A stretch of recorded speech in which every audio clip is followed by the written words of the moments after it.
I like where we're at. I really do. Bringing some experience back.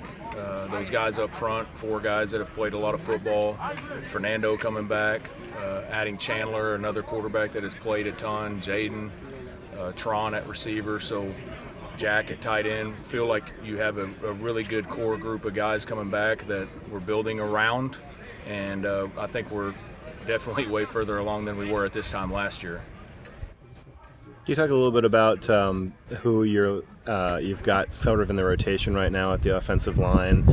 It looks like you've got a couple of new bodies that are seeing some significant time. Yeah, so we only have 11 guys practicing right now. They're all in rotation. All right. And obviously we know the guys that have played a lot of games, started a lot of games around here, and we're going to continue to elevate their play.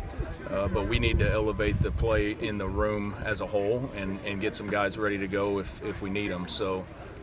Competition, I think, has been really good. We brought in a couple transfers to continue to develop that competition in the room, and I'm excited about where we're at after 2 days. Nick Morrow is the guy that came in as a tight end, and he had to add a lot of weight. He seems to be more prototypical OT size right now. How's he doing? Nick's doing great. I'm really, really impressed with his off season and really just his last year since he's been here. I think he's gained about 50 pounds since he's been here. He's gained a ton of strength.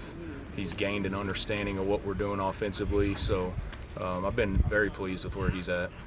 You brought in Rush Reimer, I guess is how you pronounce it. How's he doing? Yes, he's doing good. He's doing good. So just 2 practices under his belt, but he is another guy that's played a lot of football. So you're not having to coach some of the things that you have to coach freshman offensive linemen with. We're really just straight into scheme, technique, fundamentals of how we do things here. Is he a guy who can play at a couple spots, or where do you envision him? I do. We've got him working inside right now, but we're going to definitely take a look at guys in different places, and at the end of the day, just try to get our best 5 players on the field. And the other transfer, Stoffel, is he on the right side? He is. At tackle? Yeah, he's working at tackle. Okay. Can you talk a little bit about the new receivers? You injected a lot of speed and shiftiness there. Yeah, so excited about the speed really across the board of that room.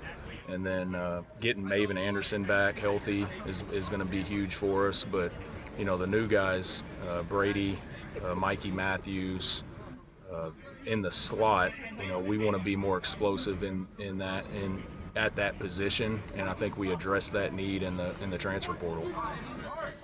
Marquez Dortch was a young guy who transferred over last year, didn't see much time, and he was making some plays out there today. What kind of progress is he making? Yeah, Dortch is really coming along too.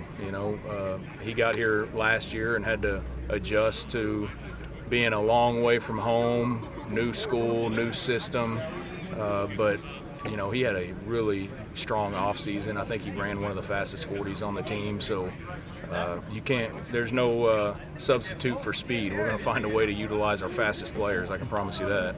We saw Fernando on a keeper around the left side, and his acceleration was pretty impressive. What's your impression of how he's improved his speed and his ability to run? Yeah, Fernando can run. I mean, that's the thing that a lot of people see him as this big, tall, 225-pound quarterback, that he's just kind of a pocket guy. I think he made some plays with his feet last year in games, and we're going to continue to – we're not going to run him just to run him, but he's going to be able to help us, account for extra guys in the run game and definitely keep people honest with him. Is he faster, stronger? Oh, for sure. For sure. He's definitely faster and stronger. But that's a testament to how he works. Guys have been interviewing us for a long time, and nobody ever says anything bad about the way Fernando works. So we know he's going to put in the time, the effort, the energy with our strength staff. When it's off season and we can't meet with him, he's down in the weight room and he's out on this field training with the strength staff. So he's doing whatever he can to make himself a better player.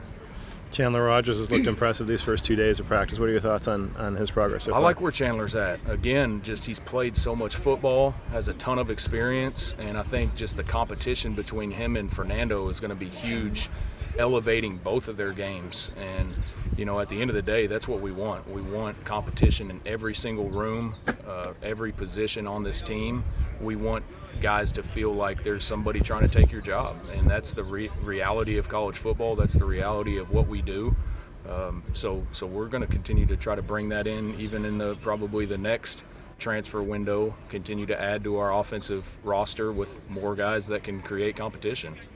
You talk about the dynamic of being the O-line coach and the coordinator. I know you've done that before, and you did it, of course, for the last game last year. But how do you manage that, and what's it like for the offensive lineman when you're the coordinator?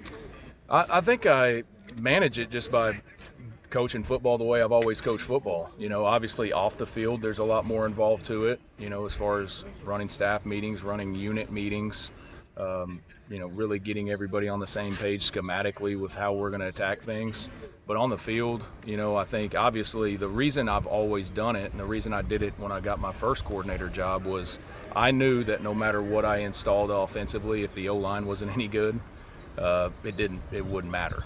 And so, you know, that's something that Justin and I talked about whenever he promoted me to the spot. He felt like I did a really good job with the O-line last year. I obviously have a ton of confidence in what I can do coaching those guys, and I want to continue to see that unit develop, because if they develop and we can dominate the line of scrimmage, you know, that it's just going to make everybody's life easier. And from their point of view, what do you think it means to them that their position coach is also the offensive coordinator? Oh, I don't know. You'd have to ask them. I think just from my point of view, I would hope that they would, you know, obviously want to try their best to make things right for me and by me, and you know, they know that I'm going to always put them kind of at the forefront of thoughts that we have going in, and we're going to build this thing around the O-line just like we did last year.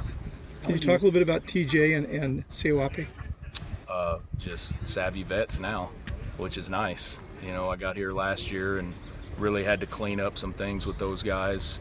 So they're a year in the system. Obviously, from a run game protection standpoint, a lot of the stuff we did last year was my stuff, and so they're very comfortable now going into spring number 2 with me and schematically what we're doing. So we're really fine-tuning some minor details with them to clean them up. How have each of them individually improved?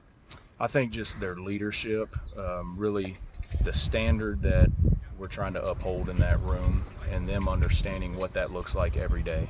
When I got here, whatever it was, 14 months ago, I talked about that with those guys. I walked in and I said, we're going to be the reason why we win games. But saying that and doing that are two completely different things. And we had some games where we did close out games up front, and we just leaned on those big boys, and we got out with some big wins down the stretch following the O-line. But we also had games where we didn't, and so you know, we're still trying to raise the bar, and I want them to understand. I told those guys the other day that that is now the floor of who we're going to be going forward, and so last year should be the worst that the O-line is while I'm here. How would you best describe or maybe summarize what your scheme is about and what the goals you're trying to accomplish?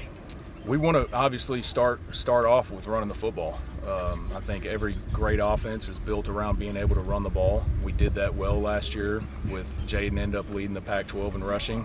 So with 4 guys coming back, we got to make people respect the run. And then I think the one thing that's probably a little bit different about me is we're gonna try to push that thing down the field. We're gonna create matchups on the outside. You know, we're going to see a lot of single high defense because of the way we can run the football, and we're going to have guys isolated, and so you know, our goal is going to be to be super explosive in the pass game. You know, we're going to run our RPOs and things like that we've done, but you're probably going to see a few more shots down the field. Chandler was talking about what he ran last year. He said a lot more 11, 12 personnel here. How much of that is an adjustment for him? I don't think it's been an adjustment at all. Schematically, I think he understands what we're trying to do. Personnel, you know, I've been in years where I was 100% 11 personnel. I've been in years where I've had some receivers banged up and we played the majority of games out of 12 personnel. At the end of the day, I'm trying to find the best 12 guys or the best 11 guys to put on the field, whether it's 12 or 11 personnel. The center position, it feels like whoever ends up there is going to have some pretty big shoes to fill. Yeah. How has that kind of played out, and what's your overview of that spot so far? Yeah, you know, obviously losing Sindo early in the year last year was a detrimental hit to us, but Brian did a great job of stepping in. But we have guys that we've also been repping there for the last year. You know, Bastion Sweeney has been repping at center last year. Matthew Wyckoff actually started 10 games at center at Texas A&M. So we have guys that are going to be able to snap the football. And again, as we go through spring and really determine who our best 5 players are, that'll kind of determine how that shakes out. Callaway's a guy who kind of popped on Monday and had a nice run at the end of today. What are your thoughts on him so far? I've been impressed with him. Yeah, we know he's got the home run speed. It's great to have another guy like that, and so we'll put the pads on Friday, and we'll really get a true feel for those backs. How in the world do you sort out a running back room like that if those guys stay healthy? Keep feeding them, and leaning on them, and letting those guys find their unique skill sets and utilize ways to get them on the field. Again, you can see some packages where there's multiple guys on the field. So those are all things that we'll evaluate as we go through spring and post-spring heading into the fall. How's Cardwell's health progress? I think he's as good as he's been since before the injury. We're still trying to take care of him and bring him back slowly but surely. But I think he's going to be, by the end of spring, I think you should see him rolling out there. Do you expect to have the quarterback situation resolved by the end of spring, or are you comfortable going into fall camp not knowing for sure who the starter is going to be? Yeah, I think obviously right now Fernando's our starter, so he's our returning starter. But the competition that's going on right now is definitely elevating his play.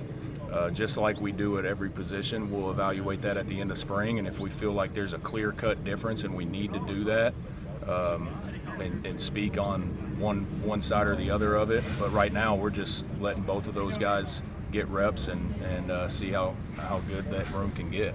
Sounds like you're happy with what both of them are doing so far. I am. How much do you sense that Fernando is playing with maybe a different level of confidence? It feels like he's kind of more confident passer, kind of carrying himself differently this spring. Yeah, I say it all the time. In college football and NFL football and high school football, there's no substitute for experience. And he's now been on the field. He's had to take the snap against some big-time competition. He's had to make plays and feel the pressure, and now you get out here back on the practice field and it's just you and your team getting better, and the speed of the game starts to slow down for you. So I think just from a year ago to now is night and day, and then I expect that jump to continue through the fall.